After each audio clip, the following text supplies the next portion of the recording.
5 hitters I like for 2025. Fun fact, these are the guys that hit the ball, not the guys that pitch it. I don't know about this one. The Angels center fielder has been pretty great for the last decade or so. Oh wait, no.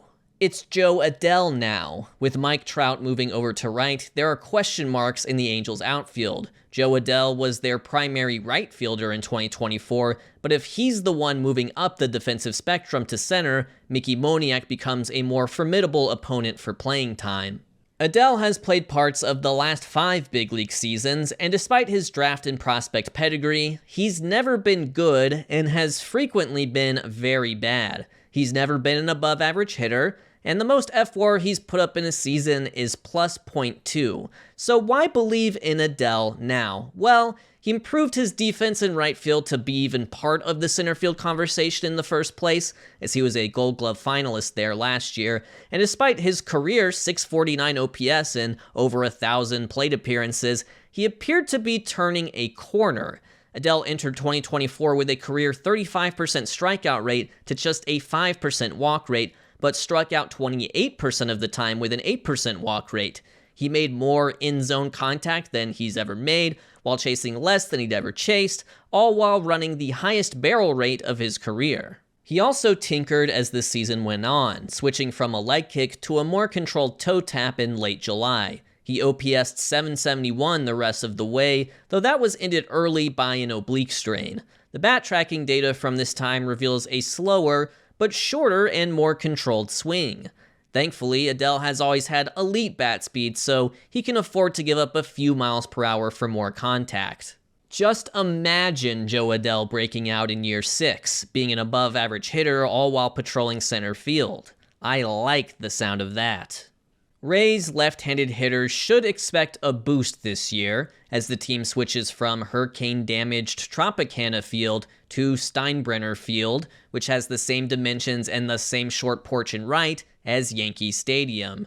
Jonathan Aranda may very well have the most to gain from such an arrangement. Entering his age 27 season, he's never been an everyday big league hitter, but he's currently expected to start against righties and could very well earn playing time versus lefties if he excels. With a .708 OPS in 2023 and .737 in 2024, he's been average-ish during his brief stints at the big league level, but the underlying metrics between those 2 years demonstrate a stark improvement. His strikeout rate dropped from 30% to 22%. His barrel rate tripled from 5% to 16%. He swung in the zone more and chased outside the zone less while making more contact. These are relatively small sample sizes, 100 or so plate appearances in 2023, then 140 or so in 2024, but the improvement under the hood is remarkable, even if it didn't culminate in massive surface level differences. Aranda has been knocking on the door to big league relevance for some time. He has a career .959 OPS and over 200 games played at the AAA level, and although he has played his fair share of first, second, and third as a pro, his projected role in 2025 appears to be as a strong side platoon DH. Regardless, this is one designated hitter I like for 2025. Expect a breakout year for Jonathan Aranda. One sponsor I like for 2025 is Factor Meals. Fun fact, you can put them in a big fridge or put them in a little fridge. A few key stats in Factor's favor: ready to eat in a matter of minutes, 100% of delivery emissions offset, and a lineup, that's a baseball reference, of over 35 rotating ready-to-eat meals, including popular options like Calorie Smart, Keto, Protein Plus, and Vegan.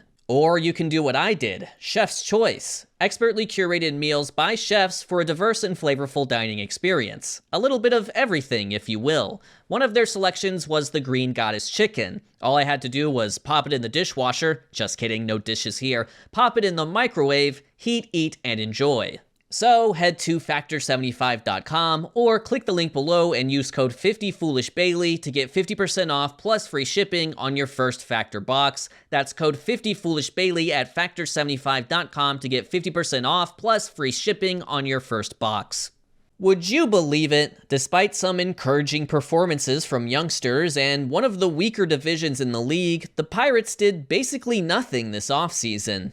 Nick Gonzalez will benefit from their complacency. He'll likely open the season as the Pirates' starting second baseman, though I can't help but wonder if he'll get a run at shortstop, with O'Neal Cruz moving to the outfield and IKF the only other middle infielder in his way. The following is going to sound like a joke or exaggeration, but it isn't. The Pirates haven't drafted and developed an above-average big league hitter in over a decade. Gonzalez was the 7th overall pick in the 2020 draft out of New Mexico State, and although he hasn't shaken that curse yet, he may be the chosen one. His sophomore campaign was interrupted by injury, but still encouraging in that he crushed AAA before batting .270 in the majors with an aggressive, free-swinging approach. He'll probably need to walk more or hit more than 7 home runs to fulfill his above-average everyday hitter dream. The former could be accomplished by being more selective at the plate,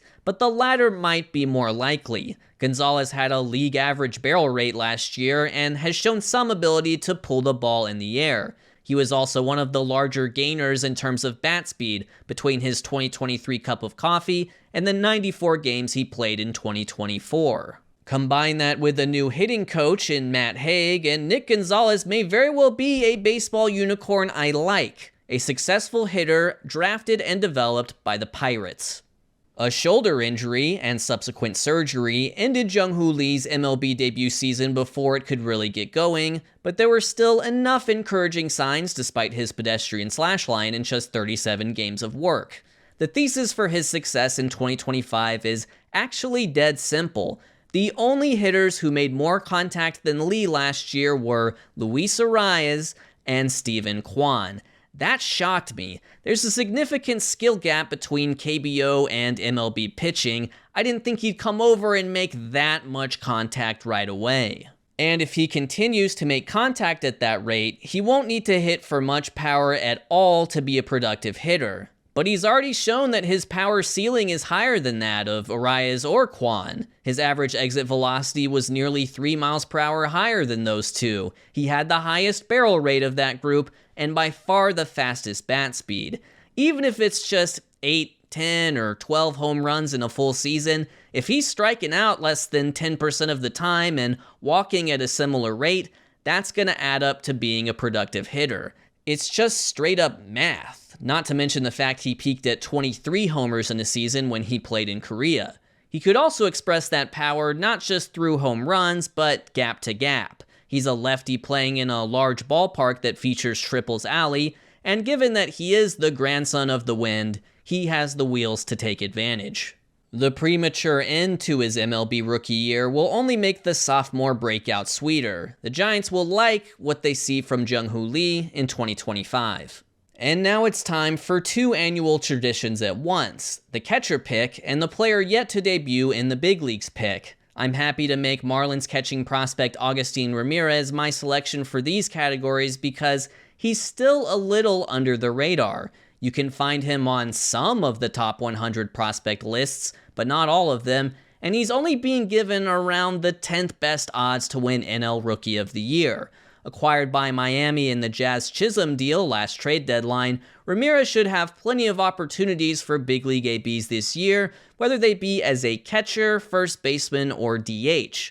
The Marlins need all the help they can get on all of those fronts, and I believe Ramirez showed he's a very advanced hitter in AAA last year. Compared to the average AAA hitter, he swung more in the zone, chased less out of the zone, and made more contact, all while being about 4 years younger than the league average, and the power metrics speak for themselves. His 90th percentile exit velocity was 106.5, on par with powerful big league catchers like Salvador Perez and Cal Raleigh. Speaking of catching, he's still very much a work in progress at that position. He's allowed over 100 stolen bases in the minors each of the last 2 seasons. But even if he's only a once or twice a week catcher who spends the rest of his time at first base or designated hitter, I think his bat can play up to the heightened offensive expectations that come with moving down the defensive spectrum. It's called 5 hitters I like after all, and I think Agustin Ramirez can be a solid hitter right away for a Marlins lineup that really needs some oomph.